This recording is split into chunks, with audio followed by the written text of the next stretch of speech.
की। बंदो गुरुपद कंज कृपा सिंधु नररूप हरि महामोह तुम पुंज जासु बचने रवि करनी करा। धन्य धन्य सतगुरु सुखदा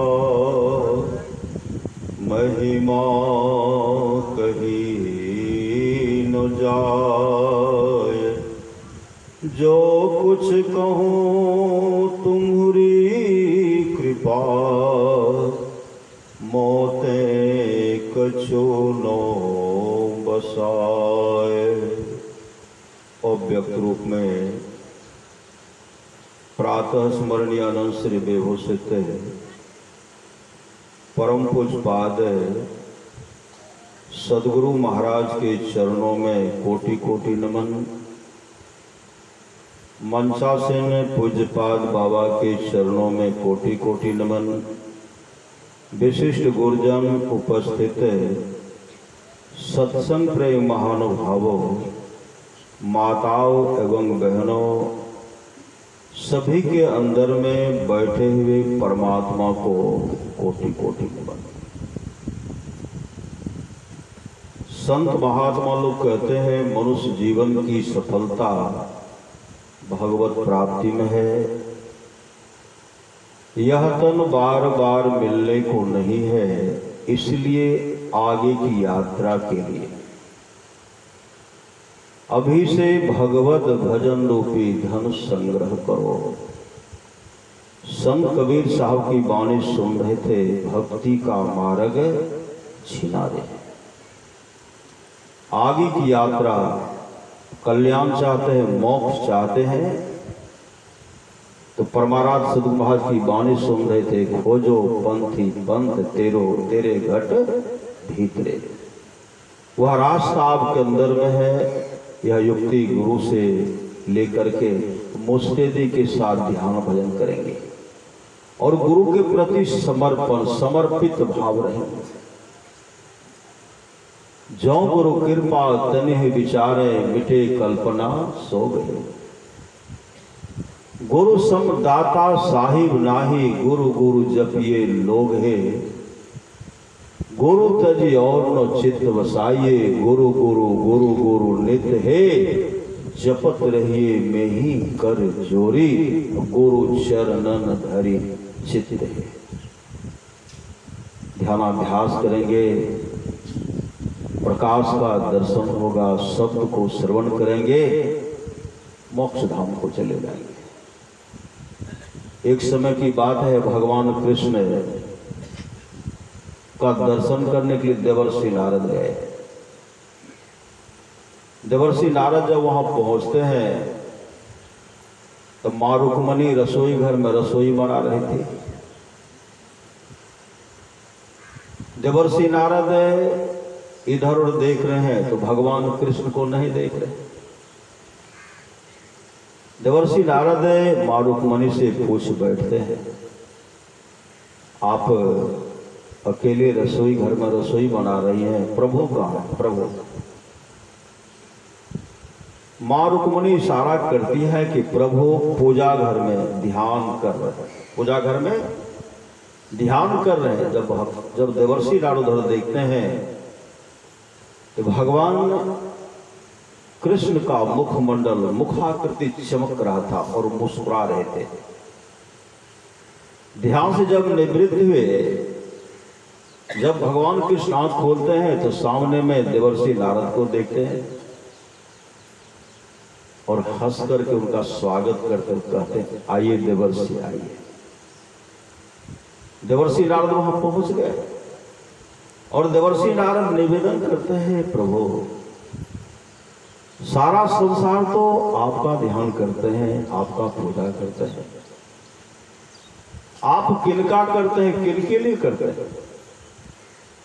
भगवान श्री कृष्ण कहते हैं जब से मैं अपने भक्तों के लिए करता हूं, मैं अपने भक्तों के लिए करता हूं। और भगवान कृष्ण ने अक्रूर जी से कहा था, अक्रूर काका, जब अक्रूर जी जमुना में स्नान कर रहे थे, आप लोग जानते होंगे, और अक्रूर काका के मन में, अक्रूर जी के मन में होता है 5 साल का नन्हा सा बालक कृष्ण है, वो कंस का सिपाही इसका हत्या नहीं कर दे, कंस हत्या नहीं कर दे, उनके हमेशा देख रहे, मन में होता था इनका कोई अनिष्ट नहीं कर पाए। भगवान कृष्ण उनके मन के बात को जान, क्यों जान गए?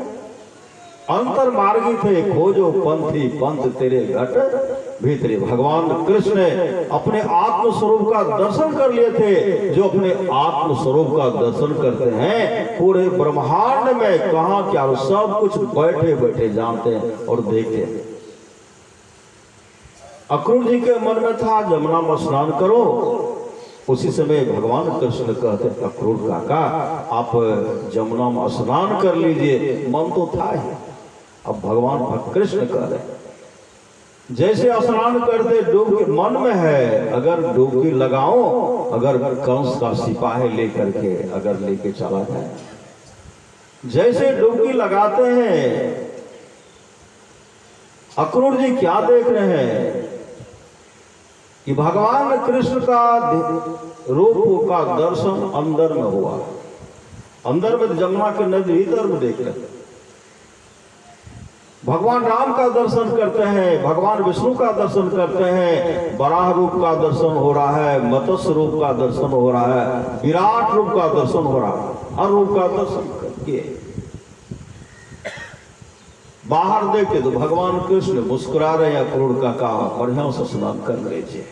अब फिर गोता लगाते तो सब दर्शन होता है, और देखते देखते पूर्ण विश्वास हो गया कि साधारण नहीं, यह साधारण नहीं। और उसी समय अक्रूर जी हाथ जोड़ करके कहते हैं भगवान मेरे मन में बहुत बड़ी चिंता थी, कौन हो कंस का सिपाही आपका हत्या कर दे। उसी समय भगवान कृष्ण ने कहा अक्रूर काका मेरे लिए आप चिंता मत कीजिए, हम दोनों भाई को इसे छोड़ दीजिए, ऐसे छोड़ दीजिए। और विचरण करते थे और जानते हैं कंस को पछाड़ दिए। तो परमारास महाराज की वाणी है गुरु हितु है गुरु पितु है, गुरु ही जीव के मितु है, गुरु सम कोई नहीं दूजा जो जीवों को उधारा है। समर्पण आप लोग जानते होंगे सेठ अमीर खुसरो फकीर निजामुद्दीन का दर्शन करने के लिए आते। तमाम जीवन का कमाई जो फकीर निजामुद्दीन ने एक जूता एक भक्त को दिए थे, जूता बेच करके लड़की का शादी कर लेना। वह सज्जन जूता लेकर के जा रहे थे, उधर से सेठ अमीर खुसरो कई ऊंट पर मुल्तान के सुल्तान से अनबन हो गया था। उसी समय विचार के संसार के तमाम वैभव को देखे, पद प्रतिष्ठा को देखे, इतना सेवा करने के बावजूद भी लेकिन मुल्तान के सुल्तान ने इसके साथ अच्छा व्यवहार नहीं किया।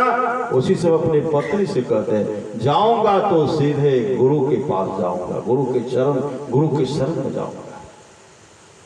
तमाम वैभव को जूता खरीदने में लगा दिया, क्योंकि जूता से अच्छी खुशबू आ रही थी, अच्छी सुगंध आ रही। सेठ अमीर खुसरो कहते हैं तेरे पास क्या कोई खुशबू है? कहा नहीं, मैं फकीर निजामुद्दीन के पास से आ रहा हूं, यही जूता दिए है। कहा क्या करोगे? कहा बेचने के लिए। कहा बेचोगे? कहा कितना बेचोगे? कहा दो जो देना चाहते दे दीजिए। उसी समय सेठ अमीर खुसरो कहते हैं मेरे जीवन का पुण्य कमाई ले ले, सोना चांदी हीरा जवाहरात कहीं ऊंट पर लदा हुआ पूरा सामान है, ले ले, उसके बदले में यह पीर का अपने सदगुरु का जूता दे दे। 3 ऊंट मेरे लिए छोड़ दे, एक मेरे लिए, एक मेरे पुत्र और मेरी पत्नी के लिए। तमाम को लिए वह सज्जन अपने घर चले गए और सेठ अमीर खुसरो गुरु के पास जाते हैं, अपने गुरु को दंडवत प्रणाम करते हैं और देखते हैं जो चादर दिए थे जिसमें जूता लपेट के दिए थे। फकीर निजामुद्दीन कहते इसमें क्या है? कहा इसमें पीर का जूता है। फकीर निजामुद्दीन कहते इसमें तो हम यह तो एक सज्जन को दिए थे, मैंने कहा था बेच करके लड़की का शादी कर लेना, कितना में खरीदा। उस समय सेठ अमीर खुसरो कहते मेरे जीवन का पूर्ण कमाई जो भी था मैं सब दे दिया, उसके बदले में मैंने पीर का जूता खरीदा है। उसी समय फकीर निजामुद्दीन कहते जा रे अमीर, तेरा सस्ता में सौदा फट गया, सस्ता में सौदा, सस्ता में सौदा फट गया। मेरा और तेरा समाधि स्थल एक जगह बनेगा। अमीर खुसरो कहते आप तो फकीर हैं, सच्चे पातशाह हैं, मेरा और आपका समाधि स्थल एक जगह कैसे बन सकता है? उसी समय फकीर निजामुद्दीन ने कहा अगर मेरा तेरा एक जगह नहीं बना, मेरा समाधि स्थल टुकड़ों टुकड़ों में खंडित हो जाएगा। गुरु के प्रति समर्पण देखिए, और शिष्य भी समर्पण और गुरु भी देखिए अपने भक्त को कैसे अपनाते हैं। संजोग से एक दिन की बात है, उनके बहुत शिष्य थे, बहुत के मन में था गुरु गद्दी हमको दे दे, गुरु गद्दी हमको दे दे। अंतर्यामी सदगुरु सबको जानते हैं। एक दिन सबको बुलाते हैं, सब आओ, सबको बुलाए, सुबह को बुलाए, सब आए और क्या कहते सब मेरे संग, मेरे पीछे पीछे चलो। आश्रम से सुबह में निकले, शाम तक इधर सुधर पूरे दिल्ली शहर को इधर सुधर जा रहे, गली गली हर जगह। दुकानदार सब कहते थे, वहां के लोग सब कहते थे आज गुरु और शिष्य को क्या हो गया, सुबह से लेकर के दोपहर शाम तक इधर सुधर भोग रहे हैं। उसी समय वो आगे बढ़े, एक वेश्या के कोठे के पास गए। कौन? फकीर निजामुद्दीन। सदगुरु तो उद्धार करने के लिए अवतार लेते हैं, उद्धार करने के लिए आते हैं। उसी समय अपने तमाम शिष्यों को कहते तुम लोग यहीं रह करके मेरा इंतजार करो, जब तक मैं वहां से वापस नहीं आता हूं तब तक तुम लोग यहीं मेरा इंतजार करना, राह देखना, बाट जोड़ना। और उसी समय ऊपर गए, जैसे बेसिया के पास गए, तमाम बेसियाएं प्रणाम चरण लिपट गए और शिव चरण में लिपटते ही कहने लगे महाराज का क्या सेवा करो। उसी समय फकीर निजामुद्दीन कहते जितना जल्दी मेरे लिए एक बोतल मीठा शरबत कपड़ा से ढक करके लाओ। एक बोतल मीठा शरबत कपड़ा से ढक करके लाए और वहां रख दिए। यहां से तमाम शिष्य देख रहे थे, जो गुरु कह रहे थे नशा का सेवन नहीं करना चाहिए, 5 पाप से बच करके रहना चाहिए, वह गुरु आज शराब पिएंगे। शिष्य के मन में इस तरह का हुआ। वहां तो फकीर निजामुद्दीन सबको बैठा करके सत्संग सुनाए, सत्संग सबके विचारधारा को बदल दिए, युक्ति सबको बतला दिए। सुबह जब हुआ तो सूर्य काफी ऊपर चढ़ चुका था और वहां से फकीर निजामुद्दीन जब देखते हैं तो मेरा तमाम शिष्य कहां चला गया। जो गुरु बनने के लिए आया था शिष्य भी नहीं बन सका, जो गुरु बनने के मन में लालसा थी शिष्य भी नहीं बन सका। वहां देखते एक ही शिष्य खड़े हैं, सेठ अमीर खुसरो, जो छत के ऊपर देख रहे हैं अपने गुरुदेव को देख रहे। फकीर निजामुद्दीन कहते हैं और सब कहां चला गया। उस समय सेठ अमीर खुसरो कहते हैं हजरत जिस समय आप ऊपर गए, आपको जो सर ढक करके बोतल में ला के दिया था, उसी समय सब कुछ से कुछ कह करके चला गया, जो नहीं कहना चाहिए आपके बारे में कह के चला गया। फकीर निजामुद्दीन कहते हैं और सब चला गया, तू क्यों नहीं चला गया? तू भी चला जाता। सब तो चला गया, तू क्यों नहीं चला गया? तू भी चला जाता। उसी समय अमीर खुसरो के आंख से आंसू डबडबा करके नीचे गिरता है और वह अपने गुरुदेव के चरण को पकड़ते हुए कहते हैं, हजरत चला तो मैं भी जाता, चला तो मैं भी जाता, लेकिन मैं जाता तो कहां जाता? आपके सिवा इस दुनिया में मेरा है कौन? आपके सिवा इस दुनिया में मेरा है कौन? उसी समय फकीर निजामुद्दीन अपने शिष्य को हृदय से लगा लेते हैं और हृदय से लगाते हुए रूहानियत दौलत से भरपूर कर देते हैं। अंधकार मंडल का अंधकार का पर्दा को हटा देते हैं।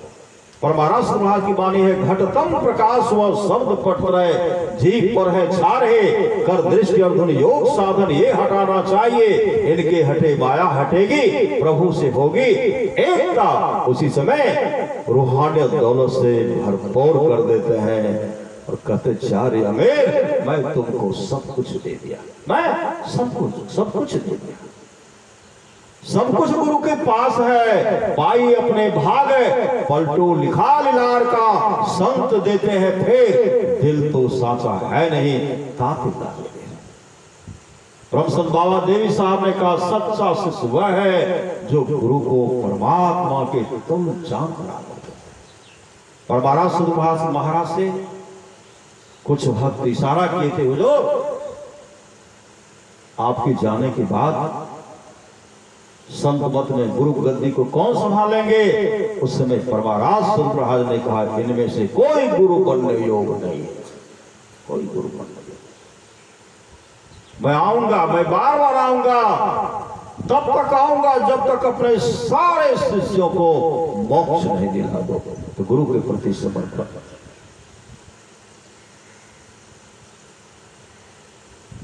धर्मदास जी महाराज की वाणी है, साहेब चितवो हमरी ओर, साहेब चितवो हमरी ओर, हम चितवे तुम चितवो नाही, तुमरो हृदय कठोर। और उनको तो और भरोसो, हमें भरोसो तोड़, साहेब चितवो हमरी ओर। सुख मन सेज बिछाओ गगन में, नीति उठी करो निहोर, धर्मदास विनय कर जोरी, साहेब कबीर बंदी छोड़, साहेब चितवो हमरी ओर। और गुरु के प्रति समर्पण हो गए थे धर्मदास जी महाराज। तमाम लुटा दिए थे सदगुरु को प्राप्त करने के लिए, खोजने के लिए। समर्पण भाव होना चाहिए। गोस्वामी तुलसीदास जी महाराज कहते, जाओ कहां तजी चरण तुम्हारे, जाओ कहां तजी चरण तुम्हारे, काको नाम पतित पावन जग कही अति दीन प्यारे, जाओ कहां तजी चरण तुम्हारे। कौन दे बड़ाई बिरद हित, हठी हठी अधम उधारे, जाओ कहां तजी चरण तुम्हारे। खग मृग व्याध पसान बिटब जर, जवन कवन सुर तारे, जाओ कहां तजी चरण तुम्हारे। देव दनुज मुनि नाग मनुज सब, माया विवश विचारे, तिनके हाथ दास तुलसी प्रभु, कहा अपन को हारे, जाओ कहां तजी चरण तुम्हारे। परमाराष्ट्र महाराज क्या कहते हैं? अपने गुरु से क्या मांग रहे? गुरु मम सूरत को गगन पर चढ़ाना, दया करके सतधुन की धारा गहाना, अपनी किरण का सहारा गहा कर परम तेजोमय रूप अपना दिखाना। अगर गुरुदेव का वह रूप का दर्शन हो गया, जीवन मंगलमय हो जाएगा। पापों की संस्कार जन्मों के मेरे, है जो दया कर क्षमा कर मिटाना। गुरु मम सूरत को गगन पर चढ़ाना, तुम्हरो विरद गुरु है पति तन को तारन, अपनो विरद राखी में ही निभाना। हम लोगों को सच्चा सदगुरु मिल गया है। दादू दयाल जी महाराज कहते हैं साचा सदगुरु जे मिले सब साथ सवारे, दादू डाव चढ़ाई करे ले पार उतारे, दादू काढ़े काल मुख अंधे लोचन दे, दादू ऐसा गुरु मिलिया जीव ब्रह्म करी ले। पुनः सदगुरु महाराज कहते खोजो पंथी पंथ जो सुनते थे तेरे घट भीतरे, तू और तेरो देव भी घट ही अंतरे। अब हम लोग पूज्य पाद से सुनने की कृपा करें। श्री सदगुरु महाराज की जय। श्री सदगुरु महाराज की जय। हम लोग अभी सुन रहे थे भगवान कृष्ण भी अपने भक्तों का ध्यान करते थे और हम लोग भी उस भगवान का ध्यान करेंगे तो क्या सुने हैं पाठ में कि सैकड़ों जन्मों का जो किया हुआ पाप है सब समाप्त होगा, जल करके समाप्त हो जाता है। और जो अपने को गुरु पर समर्पित कर देते हैं, गुरु उसका निहाल कर देते हैं, सारा प्रकाश दे करके अपने जैसा बना देते हैं शिष्य को भी। तो अब हम लोग पूज्यपाद स्वामी अरविंद बाबा से अमृतमय वचन को सुनेंगे।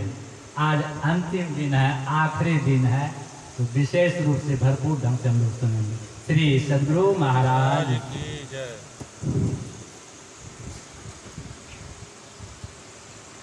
श्री